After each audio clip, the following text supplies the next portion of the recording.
The Memphis Grizzlies have been one of the most surprising teams this NBA season. After the grit and grind era with Marc Gasol, Zach Randolph, and Mike Conley, they've just had the perfect rebuild. They traded away Conley to the Jazz in a really good offer. They traded away Marc Gasol for also another good rebuilding move.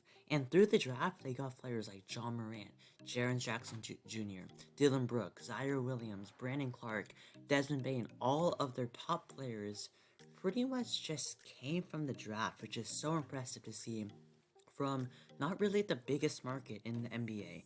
And now they're currently the second seed and the second best team in the entire NBA, which is absolutely incredible. And I think that people have been pretty much sleeping on this Grizzlies team for the playoffs. And I think that the Grizzlies are still legit. So before we start, make sure to like the video and subscribe to the channel as it further motivates you to make more videos like this. So let's get right into it. So why why am I so excited about the Grizzlies? Well, first, it has to do with just they've been so good without Ja, and especially that win against the Red Hot Suns. It's really showed that this team is legit, even with John Morant missing the game. And I have two main reasons why I believe in the Grizzlies. First is their depth and also their overall defense, which resembles a little bit of grit and grind. So first, their depth is amazing. Even against the game against the Suns, they had 7 players in double digits. Even with Ja and Jaren Jackson Jr., arguably their two best players, both missing the game. And even when their top players are missing, they have just so many people stepping up. They're 19-2 without Ja, which is such a good record for not even having your superstar player. And they've just had so much more heart when Ja is out, which is such a good sign to see. A lot of teams just, when their star is out, they just don't put in the same effort. But this Grizzlies team is very different. They have players like Dylan Brooks, Jaren Jackson, Kyle Anderson, D'Anthony Melton, Brandon Clark, Zaire Williams, and John Conchar are all standing out. Brooks is such an underrated player. He's a good defender, and yes, his shot can be a little bit inconsistent, but he's just been so good on this team. He's that perfect small forward who can shoot, who can defend, can do pretty much everything that you want, and can just take over a game on both ends at times, which is so good to see. Jaren has been really good this year. Although he started off slow, he's put it all together, especially after Ja's injury, and I think that Jaren has a really good future in the NBA. Then they have role players like Kyle Anderson, D'Anthony Melton, who have both stepped up.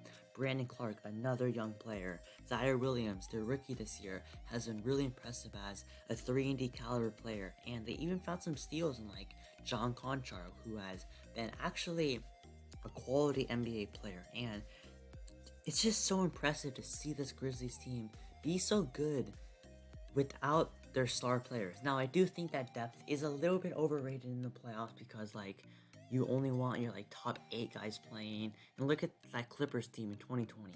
Their depth was amazing, but by the time the playoffs, they shrunk the rotation and they didn't really have the quality of players they expected. But this Grizzlies team, it's just been so impressive, and it just gives off different vibes than that Clippers bench. They have a lot of young players who want to prove themselves, and yes, we'll talk about their inexperience later, but I still think that this Grizzlies team, their depth is so impressive, and it can definitely help them so much.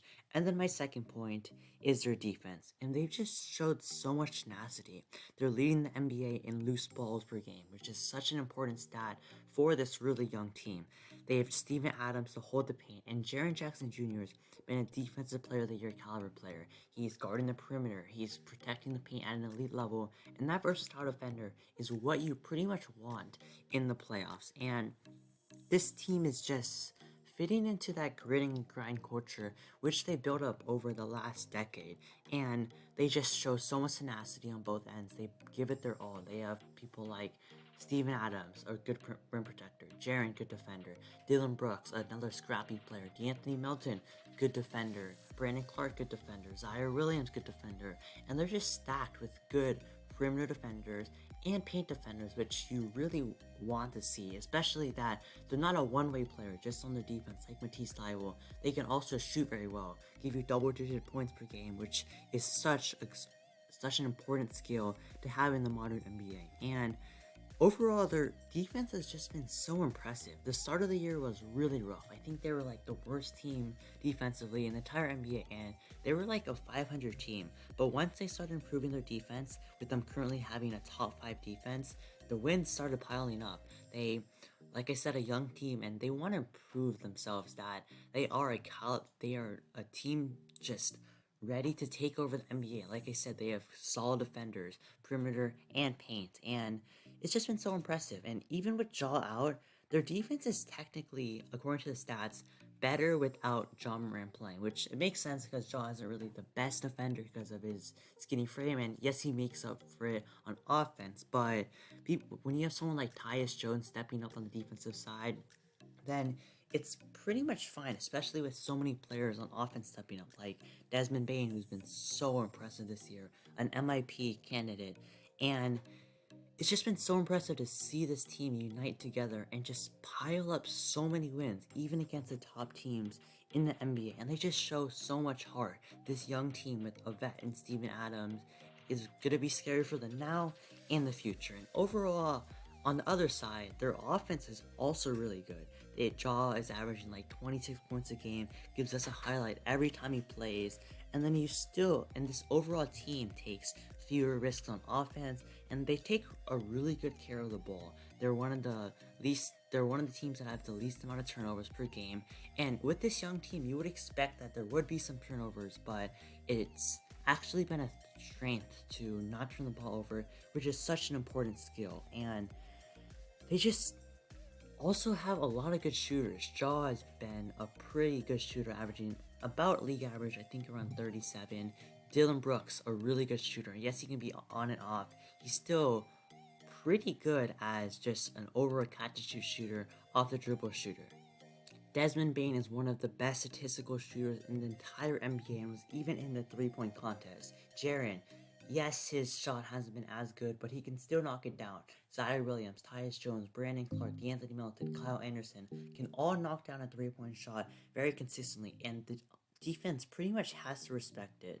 And this offense and defense collection has just been so impressive. They're not one of those old teams like the Lakers where they don't give it their all. They get fatigued, but they're just full of energy and full of heart. So, why do people think that the Grizzlies aren't a contender? And the main reason is pretty much their inexperience. And yes, it is true. Experience is very important, but this team is just so good and they have so much to prove that I think that they're ready to just take the next step.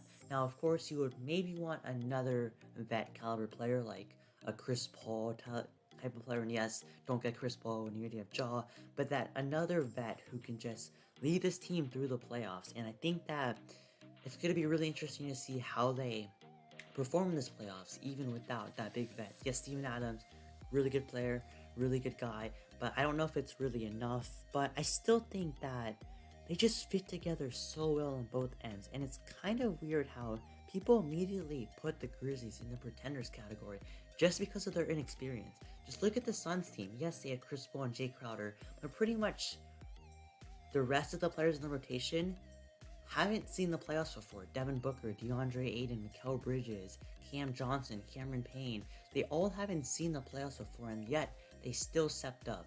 Look at the Heat team in 2020, where you had Bam have his first playoffs, Tyler Hero, Duncan Robinson. So many players that just showed themselves as a young player that they can do that. I think this Grizzlies team can definitely do that. But maybe they're gonna just flame out. Maybe they're just not good enough to beat the Warriors and the Suns, which is definitely a realistic possibility. But personally, think that people are underrating the Grizzlies. I still think that, yes, they're a tier below the Suns and maybe even the Warriors, but this team, I think it's time.